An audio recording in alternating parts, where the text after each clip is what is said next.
Let's talk about snails, specifically Ramshorn snails. Alright, so these guys, I'm just gonna illustrate them in this Myrellus spiralis growing tank because they're doing really well in here, and also there's better light in this place. I have a few red ones. Is this a pink? No, it's a strange color. I don't know, but yeah, you can see little tiny ones over here as well. It seems like they are breeding.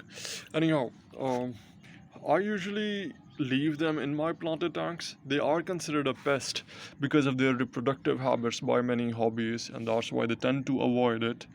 But I would actually pick these guys over bladder snails any day.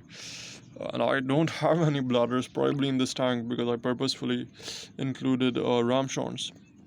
Anyhow, these guys are extremely easy. They're really easy to keep. They would do fine in all sorts of water parameters.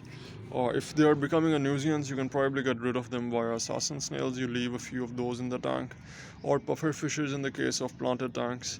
Larger fish would eat them, kois and or stuff like that. Cichlids would eat them in most cases.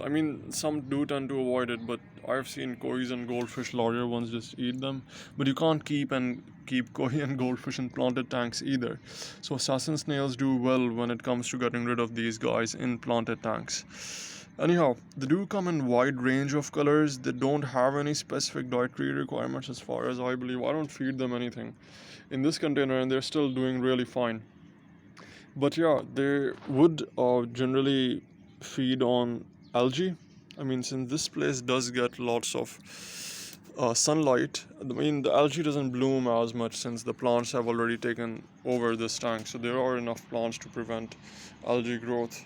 But yeah, they would eat the soft algae like this hair algae over here. They also would feed on leftover fish food that drops at the bottom of the tank. They are supposed to sorry about that. Yeah, they are supposed to be cleaners, but I don't think that's probably a misconception. Most people buy them thinking that they would clean up their tank, but no, these guys, they won't clean your tank as much as you might think. Sure, they do eat algae, but I haven't found the changes to be significant enough, and I usually have to scrub off my aquarium's glass surfaces nonetheless. That aside, they are really interesting. They are very easy, extremely easy. Aquatic freshwater snails that you can add to your planted tank or aquarium. You should definitely start with these. They do quite well in community tanks with bettas or guppies, platies, live bearers, and sort of fishes, zebra danios and tetras and stuff that you would keep in your shrimps, neocaridina shrimps or caridina shrimps. Literally smaller fishes, they do fine with it. Larger might disturb them a bit, but yeah, aside from that, they're very easy to keep and they multiply really rapidly. So do keep that in mind when you're getting them for the first time.